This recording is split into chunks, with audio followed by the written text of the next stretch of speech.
The guide to resting a steak, and how it affects the taste. Think back to the best steaks you have ever had. Regardless of what cuts, seasonings, or style of cooking, they all likely had one thing in common. They were juicy without being soggy, tender without being mushy, and flavorful without being dry.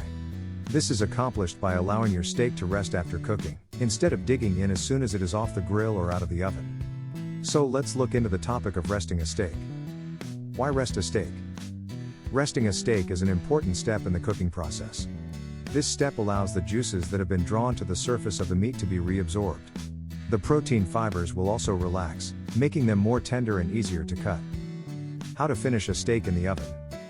When grilling a steak, it can be hard to know when to remove the steak from the grill. You don't want the exterior of the steak to cook too quickly or get burnt. One way around this is by finishing the steak in a cast iron pan that was preheated to 500 degrees Fahrenheit and placing it in the oven. The heat from the oven will finish cooking the steak and allow the juices inside to redistribute evenly. The drawback is that the steak needs to rest after it is removed from the oven so excess juices can escape. Ways to rest a steak. There are many different ways to rest your steak after cooking. Some of the most common ways are: wrapping it in foil, placing it on a cooling rack or baking sheet, setting it on a cutting board or platter, cover with a damp paper towel and then wrap in aluminum foil, putting it in a low oven to keep warm. The best way to rest a steak, in my opinion: take a dinner plate and place a saucer face down in the center of the plate.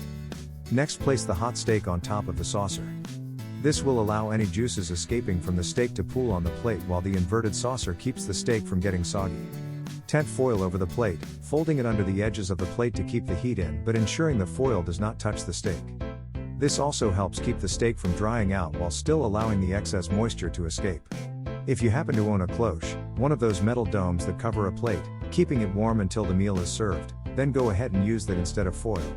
Allow the steak to rest for at least 5 to 7 minutes, longer if the steak is thicker than an inch. Finishing thoughts. A couple of last thoughts.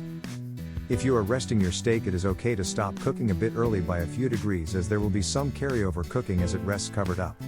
It's better to rest your steak too little than leave it until it's cold. Other cuts of meat can benefit from resting, roasts for example. Other types of meat can benefit from resting as well. Thick grilled pork medallions come to mind.